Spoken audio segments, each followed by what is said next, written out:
They say it takes about 10,000 hours just to get things right.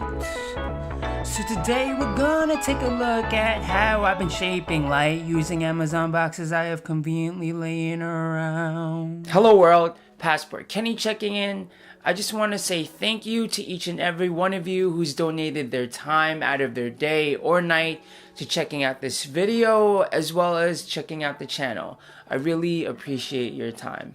Well, today I will be speaking about lighting. In the past month or so, I've really taken it upon myself to learn more about lighting rather than camera lenses or camera bodies, because lighting plays such a major role in a production and can often deliver visuals or storylines to the next level if executed properly. And shaping light is something that I've always wanted to look into, but just felt like I didn't have the materials to do so. Shaping light deals with using items such as modifiers or diffusion in order to control aspects of light such as the spill, shadows, contrast, and the such. Before jumping into the big kahunas of the Aputure 120D, Godox SL60Ws, and flex LED lights, I decided to start off with some smaller models like the Aputure AL MX, the Aputure AL F7, or the Boling P1 vlogger light, which is my current favorite lighting accessory of the moment, and all these aforementioned lights are actually lighting this particular video as well.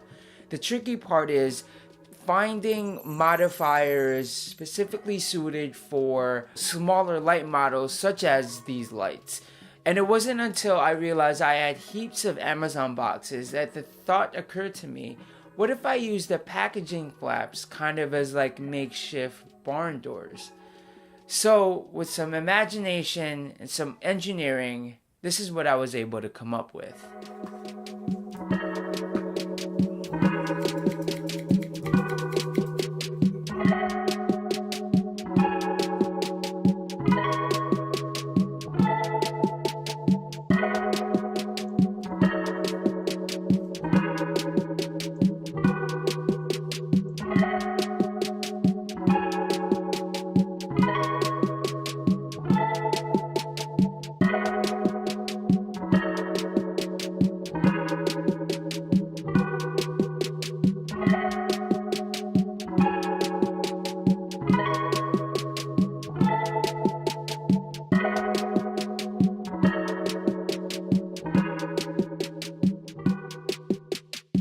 I even went as far as to placing meditape on the side of the Aputure AL MX fixture while creating this visual with artist Sheila Carlito.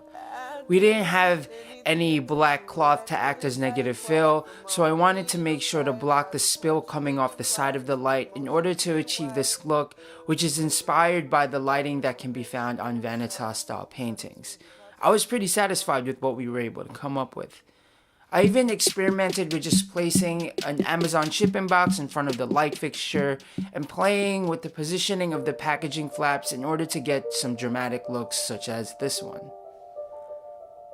And by placing common household items within the box itself, you can get some pretty interesting textures like this.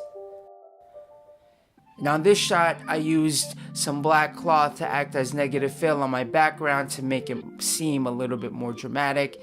And I just continued playing around with the positioning of the packaging flaps and the positioning of the strainer within the Amazon box itself. And just by experimenting, you can get some pretty interesting looks that can really add to your visual. On the bigger Amazon boxes, I would cut lines into them and shine the light through them so that they could resemble windows or window blinds.